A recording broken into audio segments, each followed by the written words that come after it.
അപ്പോൾ ഓർക്ക് ആറ്റത്തിനുള്ളിൽ എന്തുണ്ട്, ന്യൂക്ലിയസ് ആണുള്ള, സെൻട്രൽ ന്യൂക്ലിയസിൽ ന്യൂട്രോൺസും പ്രോട്ടോൺസും ഉണ്ട് ഇല്ലേ. ദെൻ ആ ന്യൂക്ലിയസിനെ സറൗണ്ട് ചെയ്തിട്ടാണ് നമ്മൾ ഇലക്ട്രോൺസ് ഉള്ളത്. പ്രോട്ടോൺസിന്റെ ചാർജ് പോസിറ്റീവ് ആണ്, ഇലക്ട്രോൺസിന്റെ ചാർജ് നെഗറ്റീവ് ആണ്. ന്യൂട്രോണിന് എങ്ങനെയാണ്, ചാർജ് ഇല്ല, 0 ആണ്. മനസ്സിലായല്ലോ. അപ്പൊ നമുക്ക് സമ്മറൈസ് ചെയ്ത് വേണമെങ്കിൽ ഇങ്ങനെ പറയാം അല്ലേ. ആറ്റം എന്ന് പറഞ്ഞാൽ എന്താ, മേഡപ്പ് ഓഫ് പ്രോട്ടോൺസ് ആണ്, ന്യൂട്രോൺസ് ആൻഡ് ഇലക്ട്രോൺസ്. ന്യൂക്ലിയസ് എന്ന് പറയുമ്പോൾ പ്രോട്ടോൺസും ന്യൂട്രോൺസും ഉണ്ട്.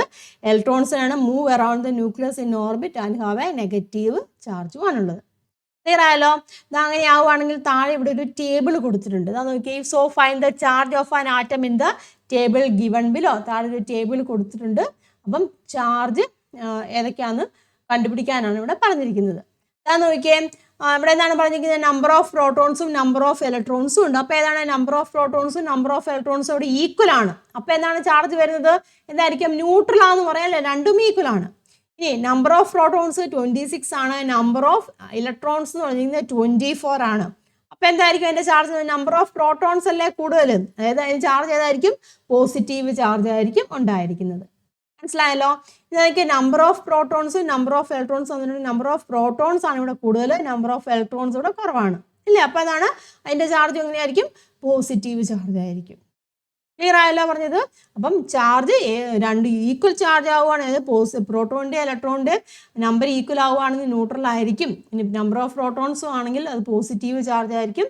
നമ്പർ ഓഫ് ഇലക്ട്രോൺസ് ആണ് കൂടുതലെങ്കിൽ അവിടെ എന്താണ്, നെഗറ്റീവ് ചാർജും ആയിരിക്കും.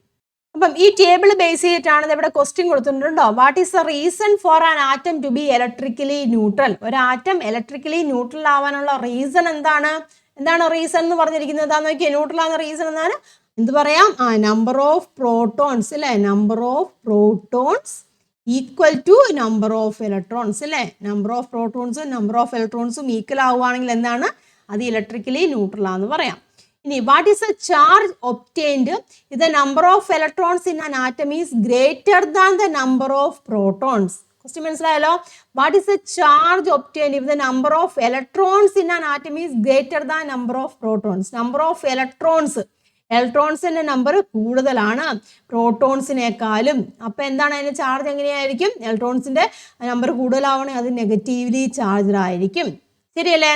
ഇനി what is the charge obtained if the number of protons in an atom is greater than number of electrons. Protons ഇല്ലേ, പ്രോട്ടോൺസിന്റെ ചാർജ് ഇലക്ട്രോണിന്റെ ചാർജിനേക്കാളും കൂടുതലാവുകയാണെങ്കിൽ അതിന്റെ ചാർജ് ഏതായിരിക്കും, പോസിറ്റീവ്ലി ചാർജ്ഡ് ആയിരിക്കും.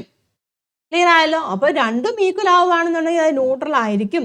ഇനി നമ്പർ ഓഫ് ഇലക്ട്രോൺസ് കൂടുതലാണെങ്കിൽ നെഗറ്റീവ്ലി ചാർജ്ഡ് ആയിട്ടുള്ള ഒരു പാർട്ടിക്കിൾ ആയിരിക്കാം. നമ്പർ ഓഫ് പ്രോട്ടോൺസ് അവിടെ കൂടുതലാവുകയാണെന്നുണ്ടെങ്കിൽ പോസിറ്റീവ്ലി ചാർജ്ഡ് ആയിട്ടുള്ള പാർട്ടിക്കിൾ ആയിരിക്കാം.